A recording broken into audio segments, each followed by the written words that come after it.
बड़ी खबर यह है कि जिस तरीके से आज संसद में हंगामा देखने को मिला, राहुल स्मृति में वार पलटवार का दौर देखने को मिला। राहुल के भाषण के दौरान इस हंगामा भी देखने को मिला। मणिपुर में भारत माता की हत्या, राहुल गांधी की तरफ से ये बयान दिया गया और राहुल के बयान पर संसद में खूब बवाल हुआ। स्मृति ईरानी का राहुल गांधी पर पलटवार, मां की हत्या पर ताली क्यों बजाई गई, स्मृति ईरानी की तरफ से कहा गया। और साथ ही साथ स्मृति ये भी बोली कि कांग्रेस का खून से सना इतिहास रहा है। भारत माता की हत्या आपने मणिपुर में की। आपने मणिपुर के लोगों को मारकर भारत की हत्या की है। आप देश द्रोही हो, आप देशभक्त नहीं हो, आप देश प्रेमी नहीं हो। आपने देश की हत्या मणिपुर में की। पहली बार राष्ट्र के इतिहास में भारत मां की हत्या की बात की। जो भारत की हत्या की बात पर कांग्रेस पार्टी ने ताली पीटी आज इस सदन में, इस बात का संकेत पूरे देश को दिया कि मन में गद्दारी किसकी है। आप पूरे देश में केरोसिन फेंक रहे हो, पूरे देश में आप केरोसिन फेंक रहे हो।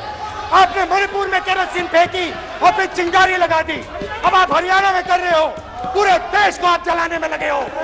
अगर हिम्मत है गांधी खानदान में तो इस सदन में और इस देश को बताए कि कश्मीर को देश से हटाने की साजिश में कांग्रेस के उस नेता का वक्तव्य क्यों है। लंका को हनुमान ने नहीं जलाया था, लंका को रावण के अहंकार ने जलाया था।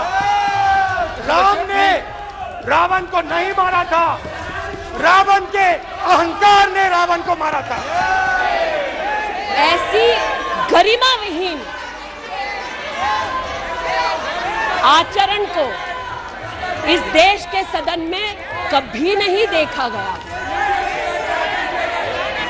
ये उस खानदान के लक्षण हैं, या आज सदन में देश को पता चले। तो देखिए, जिस बात का इंतजार था राहुल गांधी के भाषण का, राहुल गांधी आज आए, अविश्वास प्रस्ताव पर अपनी बात उन्होंने रखी। आशीष हमारे साथ यहां पर जुड़े हैं, उनसे समझ लेते हैं राहुल गांधी के जो संसद में बयान है उसके मायने। आशीष, छोटा सदा हुआ राहुल गांधी का भाषण जिसमें बहुत सारी बातों का जिक्र उन्होंने किया, पूरा निष्कर्ष के तौर पर अगर देखा जाए तो कितना दमदार राहुल गांधी का ये भाषण रहा। देखिए, कांग्रेस तो बहुत अपबीट है। कांग्रेस के तमाम सांसदों ने, आपने देखा, ऑपोजिशन के लीडर्स के साथ मिल करके बाकायदा राहुल के नारे लगाए सदन के अंदर।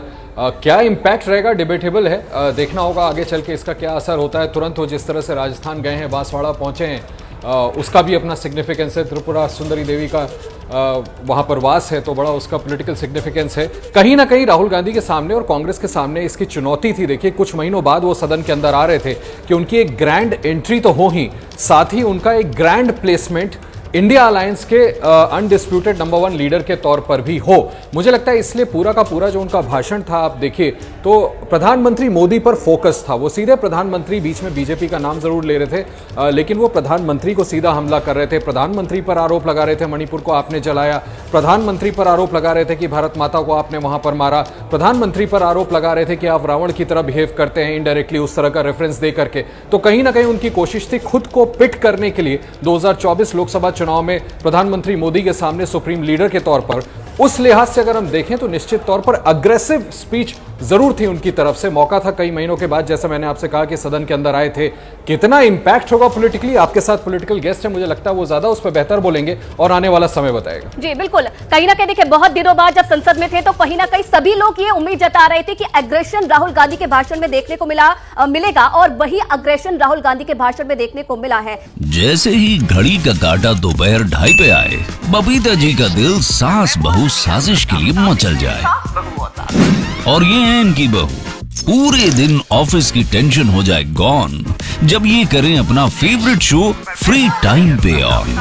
इनकी तरह आप भी देखिए अपना फेवरेट शो अपने टाइम पर और डाउनलोड कीजिए एबीपी लाइव ऐप अपने स्मार्ट टीवी पर।